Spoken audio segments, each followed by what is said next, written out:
กับทักทายสบายดีและสวัสดีเด้อ FC อยากแพงกันเบิดเจ้าขู่ทุกคนเนาะบ่ว่าจะเป็นภายในหรือต่างประเทศกายินดีต้อนรับเข้าสู่ซองสาวเหมยบรรปลายกันแล้วเนาะมื้อนี้สาวเหมยก็ได้เดินทางมาหาทางผู้สาวโสด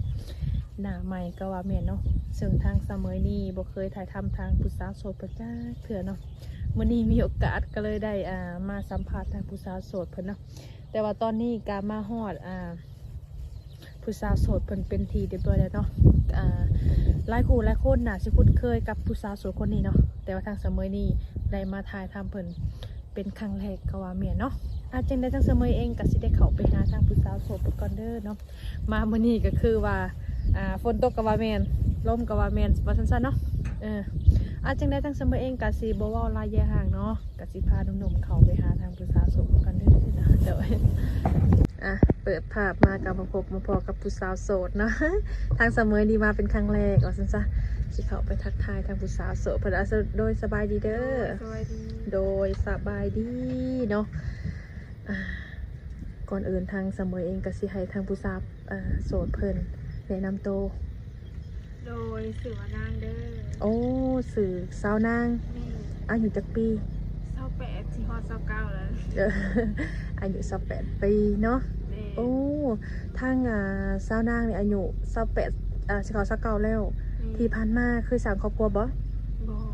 โอ้บ่เคยสร้างครอบครัวเป็นผู้สาวโสดบ่ที่ว่าบ่เคยผ่านการแต่งงานแม่โสดโอ้ยังบ่เคยแต่งงานจักเทื่อคิดอยากแต่งงานอยู่บ่นี่คิดแล้วนะ อีกอย่างช่วงนี้ประเทศว่าอากาศหนาวเนาะหนาวยังบ่พอฝนตกอีกต้องการคนของหัวใจอยู่บ่ล่ะต้องการเนาะต้องการแล้วเนาะจะออกมาก็คือสิต้องการเนาะจังสิออกมาเปิดใจในมื้อนี้เนาะทางสาวนางออกมาเปิดใจนี่ได้จำกัดอายุของผู้บ่าวอยู่บ่ก็สิว่าจำกัดกะคันว่า90ขึ้นเมื่อกันขอจำกัดนะก็ว่าลงมาเนี่ยโอเคเลยลงมานี่คิดว่ารับได้เท่าใดอายุเพิ่นก็ว่า80ลงมาเนาะ80ลงมาซะเนาะว่าแล้วก็ไปมาหาสู่ได้เนาะเกี่ยวกับสุขภาพเนาะว่าแล้วก็โดยก็อ้อยง่ายเนาะในการที่เฮาเปิดใจนี่ก็เน้นความแบบว่าไปมาหาสู่ได้ถึงสิอายุหลายก็คอยแข็งแรงกับป่วยติดเตียงกับสิบว่าเลยเนาะอยากมาหานี่กันเนาะทางเพิ่นนี่กะอายุนี่กะก็คือว่าถือพอสมควรเลยเนาะอายุ50-60 ก็เอาล่มได้เนาะไปมาหาสู่ผู้บ่าวนี่หลักๆสาวนางมักผู้บ่าวทางใดก็ได้เนาะทางใดก็ได้คือกันเอายันว่าบางเถื่อทางสาวนางผู้เป็นผู้เจ้าผู้งามต้องเน้นเอาผู้บ่าวทางนั่นทางนี่แบบนี้ค่ะนะเลือกแต่ทางใดที่สนใจกะเข้ามาของเฮาบ่สามารถสิไปแยกออกมาได้เนาะว่าต้องเน้นผู้บ่าวทางใดถ้าว่าร่วมกันแล้วนิสัยเข้ากันคุยกันถึกคอแล้วก็คือว่าโอเคเป็นบ่ล่ะโอเคแหละเขาว่าเข้าใจกันเนาะโดยเน้นความเข้าใจโอเคเนาะหลักๆนี่คือทางสาวนางนี่มีสเปคอยู่บ่ก็บ่มีสเปคเนาะบ่มีสเปคโอ้แต่มักผู้ชายแบบใดมักผู้ชายที่นิสัยดีเนาะโอ้เน้นใจดีนะโดยนิสัยดีใจดีว่าซั่นๆเนาะหักครบทุกคนก็แพ้ความที่ว่าเอาใจว่าซั่นๆเนาะสมมุติว่าบางคนบางทีบางคนบอกว่าอีหยังก็หน้าตาเด้แบบว่าบางคนโอ้ยหน้าตาบอดี้แต่ว่านิสัยดีนี่คือโอเคเป็นปะโอเคเป็นผ่านก็ว่าเฮาเลือกจิตใจเนาะในเรื่องหน้าตาโอ้ที่ผ่านมาทางชาวนางนี่เคยล้มผู้บ่าวอยู่ปะผ่านมาเคยเนาะก็คือว่าแหละล้มแล้วก็หายเลยโอ้มีไผสิเข้ามาแบบจริงจังๆค่ะนะล้มแหละยาวเลยบ่มีเคยล้มผู้บ่าวหลายอยู่บ่แบบว่าหลายเดือนหลายปีค่ะนะดนค่ะนะอันนี้มันขึ้นกับเพื่อนแล้วเพราะว่าเฮาล้มจริงจังๆนะก็ล้มคนเดียวอีกบ่เคยแต่ว่าสิล้มหลายคนคืออันนะล้มคนเดียวในการที่ว่าล้มผู้เดียวแบบล้มคนเดียวนี่คือแบบในกรณีที่ว่าเขาจะพูดเนาะแบบว่าคนนี้จริงใจกับเฮาบ่ถามว่าคนนี้บ่โอเคเฮาก็เลือกหรือว่าเลิกเนาะแล้วก็ไปหาคนที่ว่าจริงใจ ก็คือว่าตอนนี้ก็คือว่าโสดทาวร แม่ ก็เลยมาเปิดใจซะ แม่ เนาะเบิ่ง สวนมาโดน บางเทื่อเนื้อคู่เนื้อคิงเฮาอาจสิมาทางYouTube บ่เนาะอาจเป็นไปได้ค่อยว่าเนาะ ลองบ่ฮู้เนาะ แม่นและที่นี่ในกรณีที่ว่าทางสาวนางนี่เนาะทางเจ้านี่ออกมาเปิดใจถามว่าพ่อคนที่ว่าไส้พร้อมสร้างครอบครัวเลยบ่ พร้อม พร้อม เลยเนาะเพราะว่าตอนนี้ก็ใกล้ช็อตรักษาแล้ว ก็คือสิถามว่าพ่อคนที่ว่าดีหรือว่าแม่นก็อยากสร้างครอบครัวเลย โดย โอ้ทางสาวนางนี่ไปอยู่น้ำเพิ่นบ่หรือว่าต้องให้เพิ่นมาอยู่น้ำเฮา อันเว้าเรื่องไปอยู่กะเฮาก็ต้องได้ไปมาๆเนาะเพราะว่าทางเฮาก็บ่มีภัยว่าซั่น อืม ใส่ไปอยู่พูนเป็นรักเป็นฐานแล้วก็เป็นไปบ่ได้เฮาก็ต้องได้ไปมาเพราะว่าเฮาก็มีแต่แม่คนเดียวเนาะ โอ้ทางสาวนางนี่ก็ต้องไปเบิ่งแม่แน่อุ้ยขอโทษFC เด้อเนาะสังกะสีเตียงหน้าน้อย อยากปิว แต่ว่าทาง หาก็ได้สูญเสียพ่อไปเนาะ โอ้ก็เลยสาวนางก็ต้องไปเบิ่งแม่ นี่ ปัจจุบันนี่สาวนางเฮ็ดเวียกหยังซะ เว้าว่าบ่ได้เฮ็ดซะเนาะมีแต่ขายเลข โอ้หลักๆเลยก็คือขายเลข นี่ โอ้ได้หลายบ่แต่ละมื้อนี่ ก็บ่หลายมื้อใดมีเลขเล่าเฮาก็พอได้ขายแน่ อืม เบิ่นมื้อได้เปอร์เซ็นต์ เนาะ คันว่าพื้นเปอร์เซ็นต์นะ เออ ก็พอได้ซื้อเนาะ แม่น เออ คันขายเพื่อสิได้เนาะแสนต่อ 9,000 มันก็ต้องได้หลายล้านจังสิได้ฮอดแสนแม่นบ่ล่ะ แม่นเป็นล้านไว้แล้ว สี่ห้าล้านบางเทื่อติ เคยได้หลายอยู่บ่ขายเลขนี่ สูงสุดก็ประมาณ2ล้านไป อืม ได้ขายสุดก็หา ก็คือว่าไว้เนาะก็คือว่าเฮาบ่ฮู้ว่าสิแนวเฮ็ดอีหยังอันนี้มันเป็นงานอิสระของเฮาเนาะ แม่ ข ขายได้กินเปอร์เซ็นต์นะเพิ่น แม่น ก็ง่ายๆหาเงินให้คนอื่นเลย แม่นตอนที่ว่านับเงินนี่โอ้ยเต็มมือเต็มกำ แม่ เต็มพอไหลเปอร์เซ็นต์ออกมาแล้วคือได้สำนี้แบบสิหั่นน่ะเนาะ มันแตกต่างอย่างเลยกับเขาเอามาเทียบใส่กัน แม่นนั่นแหละมันก็คือนั่นแหละแต่ว่าคือทางสาวนางเองนี่เคยไปไทยอยู่บ่ อันบ่เคย โอ้บ่เคยไป แม่ โอ้คิดอยากไปอยู่บ่อะ ก็คิดอยากไปเลยคันว่ามีโอกาส อื อยากไป ม ลิ้นไปเที่ยวเนาะอยากไปเห็นประเทศเพิ่นนะมันเป็นจังได โอ้แม่นเนาะก็คือว่าเลยแหละบางเทื่อในการที่เฮาบางเทื่อเฮาบ่เคยไปเฮาก็อยากไปสิ่งที่ว่าเฮาบ่เคยไปว่าซั่นๆเนาะแต่ว่าบางเทื่อมีบังเอิญซะมีทางหนุ่มๆทางฝั่งไทยเพิ่นเห็นโอ้ยสาวนางเนาะเพิ่นอยากมาลินมาเที่ยวอยากเอาเพิ่นไปลิดเด้อยู่แถวไทยนี่ทางเจ้าก็สิไปได้บ่ล่ะ อันนี้ก็ได้เนาะ เพราะว่าใจก็อยากไปอยู่แล้วแม่นบ่เนาะ ก็ยังเห็นอยู่อ่ะเป็นจังไดงามบ่ ไปแล้วสิบ่อยากมาคือสิวันเลยเนาะคันได้ ครั้งหนึ่งในชีวิตเนาะเขาก็อยากไปเที่ยวแล้วเนาะ แม่นคือว่าไว้เนาะบางเทื่อเฮาเมื่อนะกับการที่ว่าหาเงินหาคำแล้วเนาะบางทีเฮาอาจจะอยากมีโอกาสได้ไปลิ้นไปเยี่ยมยามบ้านเพิ่นเนาะ มาเข้าก็ท่อเนาะ อืม หาเงินบางเทื่อเขาหายากก็คือว่าแหละ แม่ ขายเลขเพื่อสิได้นั่งถาคนมาซื้อ แม่น บางทีบางมื้อก็บ่ได้ขายเขาก็คิดไหลจะบ่สิกุ้มอยู่บ่ตัวเอง ค่ะคือเจ้าเนี่ยก็อยากมีอาชีพการงานก็อยากไปเฮ็ดเวียกเฮ็ดงานอยู่บ่ แม่นก็อยากไปอยู่ อยากไปอยู่เนาะ แม่น แต่ว่า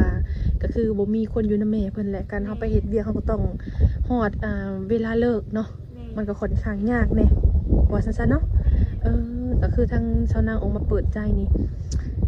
ทางเจ้านี่เนาะแบบว่าผู้บ่าวนี่เนาะ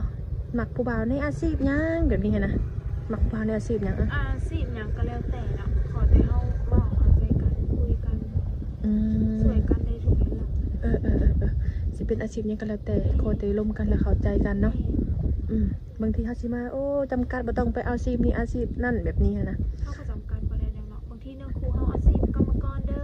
เฮ็ดนั่นนั่นนี่เด้อเฮาก็จำกัดบ่ได้ เฮามักเขาเนาะบางเทื่อเนาะแบบนี้ก็คือสมมุติว่าคือทางสาวนางเนาะปกลงปรงใจหรือว่าคุยกันกับผู้บ่าวเพิ่นแล้ว โดย แล้วทางเจ้าดิคิดอยากสิมีลูกอยู่บ่อะ โอ้ก็ต้องอยากมีแหละเนาะคันเฮาบ่มีไผสิเลี้ยงเขาต่อไป ทุกคนก็ต้องอยากได้แม่นบ่ล่ะ แม่น ก็พร้อมอยู่เนาะ โดย ก็คือว่าออกว่าเปิดใจครั้งนี้ค่ะแล้วพ่อคนที่ว่าใส่นี่ก็พร้อมเลยแม่นบ่ โดย โอ้กับ FC ความ ของ ฉลาดสุดเลย เนาะ FC สาวเมยเด้อเนาะเพิ่นพร้อมกันหรือว่าฟ้าวกันเข้ามาก็ว่าแม่นเนาะ โดย บัดนี้ทางเซานางในลิ้นยังเป็นพิเศษแบบหลักๆเลย ลิ้นเฟซลิ้นไลน์ อ้ลินเฟซลินไลน์สะดวกแจกทั้งสองบ่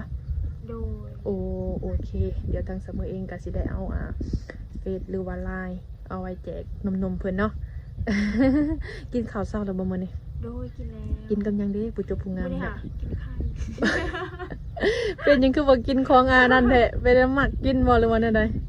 แต่ละมื้อทุกเช้าต้องกินไข่นะ บำรุงไข่ แม่ เพื่อหาเผ่าพันธุ์ได้ ลูก โอ้ย ก่อน เนาะก็มีส่วนก็คือว่าเนาะเอากินไข่ได้ก็ถือว่าดีเด้เพราะว่ามันมี มีประโยชน์มีโปรตีนสูง แม่นก็ถือว่าดีว่าซั่นๆเนาะโอ้ยแล้วในแบบว่าทางชานางนี่เคยไปลินไปเที่ยวบ่แบบว่ากังแบบไปลินกินเหล้ากินเบียร์บ่มักไปลินตามหาดนี่นะ สลายแบบนี้บ่ได้สุไปได้ เออ เพราะว่าตัวเองกับบ่มักแบบนี้ประมาณเว้าง่ายๆแบบบ่มักสังคมปานใด อืมหรือว่า แต่ละวันอยู่แต่เฮือนแบบคายเลขไปวันๆเลย หรือว่ามีงานอะไรจังค่อยไปบ่ แม่นอกจากมีงานจะคอยไปสว่าอยู่สื่อโทรกันอยู่หันอยู่นี่เด้อบ่คอยไปได้ โอ้คันเฮาไปเฮาต้องได้เสียเงิน แม่ บ่น้อยก็หลายแม่นบ่ล่ะ แม่น เออ จึงมากับคนบ่มักสังคมว่าซั่นซะ เนาะ มักแบบสบาย เอาในกรณีที่ว่าทางผู้บ่าวเพิ่นมักกินเหล้ากินเบียร์จังแก้วก็สิล่มได้บ่จ้ะ ๆอันนี้มันก็บ่มีปัญหาเพราะว่าเขามักไปเฮาบ่มักไปเขาอยากไปให้เขาไป โอ้นั่นก็ได้เนาะ แม่ บางคนยันมาบางเทื่อโอ้เจ้าไปข่อยต้องไปนำ คะแนนไปมาแหละบ่ให้มีเสียงกัน โอ้บางคนนี่มีการหึงหวงนะบางเทื่อท่านที่เฮาไปทางที่ดีบางเทื่อก็โทรนำโดยจะต้องมาเด้อจังซี่แง่ๆบ่ออกหันนะ ต้องว่า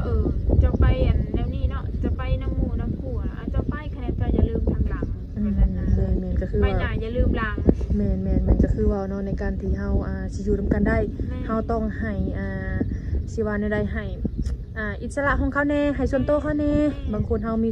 มีความส่วนตัวทุกคนแม่นบ่แหละเนาะเฮาสิมากีดกันมันก็เป็นไปบ่ได้เนาะมันสิบ่โอเคว่าซั่นๆเนาะเออ ถูก โด ไป ย ใครคิดเห็นเฮาเนาะเขาก็อยู่เฮือนว่า แม่นคันผู้ไปก็สิไปเลยก็เป็นไปบ่ได้แม่นบ่แหละก็คือว่าทางเจ้านี่ก็บ่ได้จำกัดบ่ได้บริติในข้อนี้เนาะก็คือว่าโอเคแม่นบ่แหละโอ้ก็คือว่าโอเคแบบคือทั้งผู้ว่าบางเทื่อเพิ่นมักสูบยาแบบนี้หันนะทางเจ้าก็โอเคอยู่บ่ โอเคสูบยาเขาบ่ได้ว่าเนาะสูบยาเพราะเขาก็ห้ามคุณบ่ทัน บางคนนี่ก็บอกว่าจำกัดเด้อในการสิสูบยาค่อยได้กินมันแล้วบ่โอเคแบบนี้หันนะ หมู่อยู่ว่าได้กินบ่โอเคเฮาอย่างนี้ซะ โอเคเนาะ แม่น มันก็มีทางการหลีกเลี่ยงอยู่เนาะ แม่น แต่ว่าสูบพอโอเคได้การสูบเกินนี่ก็บ่ไหวคือกันได้แม่นบ่ล่ะบางเทื่อนี่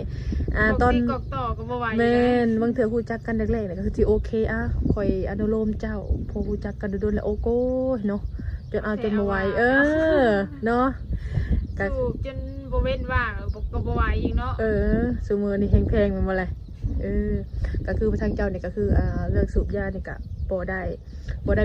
มีปัญหาเนาะ แม่ บางเทื่อ FC ของชาวเมยเขาบอกว่าโอ้ยชาวเมยข่อยน่ะมีเรื่องสูบยาเนาะแต่ว่าผู้สาวเพิ่นบ่มักก็คือสิบ่โอเคแบบซี่นะ